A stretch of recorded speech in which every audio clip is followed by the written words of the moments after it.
కూచిపూడి నృత్య సంప్రదాయంలో జతుల ప్రాధాన్యత అందరికీ తెలిసిందే. ఇది అందరికీ విదితమే.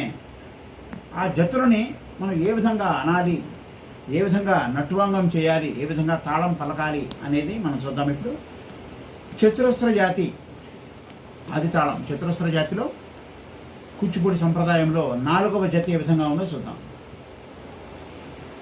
తెకి తెకి తాం తత్తే తెకి తత్త తెకి తెకి తాం తత్తే తెకి తత్త తెకి తెకి తాం తత్తే తెకి తత్త తెకి తెకి తాం తత్తే తెకి తత్త తాం దట్ జడ దట్ జం దట్ జడ దట్ జం తక దినతం తక దినతం తక దిన తక తోం దికతోం దిగి దిగి తకతోం తత్తలంక దిత్త తై తకతోం దికతోం దిగి దిగి తకతోం తత్తలంక దిత్త తై తకతోం దికతోం దిగి దిగి తకతోం తకతోం దికతోం దిగి దిగి తకతోం దద్దో దింద దదదో దింద సంగృతం గదిక్ తక తక తదిగిణతం సంగృతం గదిక్ తక తక తదిగిణతం సంగృతం గదిక్ తక తక తదిగిణతం తత్తే తన్నత్ జండ తద్ది తన్నాం దింద తద్ది తన్నత్ జండ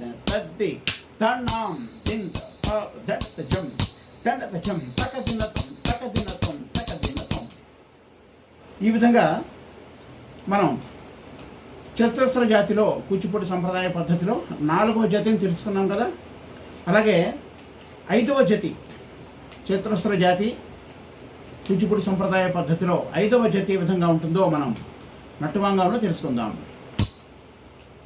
తాం దండత ఛండం దండత ఛం దండత ఛం దండత ఛం తర్వాత దండత ఛం దండత ఛం గదిం తగద గదిం దండత జండు తక దినతం తక దినతం తక దిన దిగ్ దిగ్ దిన గరతక దిగ్ దిగ్ దిన గరతక దిగ్ దిన గరతక దిగ్ దిన గరతక దిన గరతక దిగ్ దిన గరతక దిగ్ తాం దిగ్ దిన గరతక దిగ్ తై దిగ్ దిన గరతక దిగ్ తత్తే ధన్నత జన్న తద్దే ధన్నాం దింద తత్తే ధన్నత జన్న తత్తే ధన్నాం దింద తత్తే ధన్నత జన్న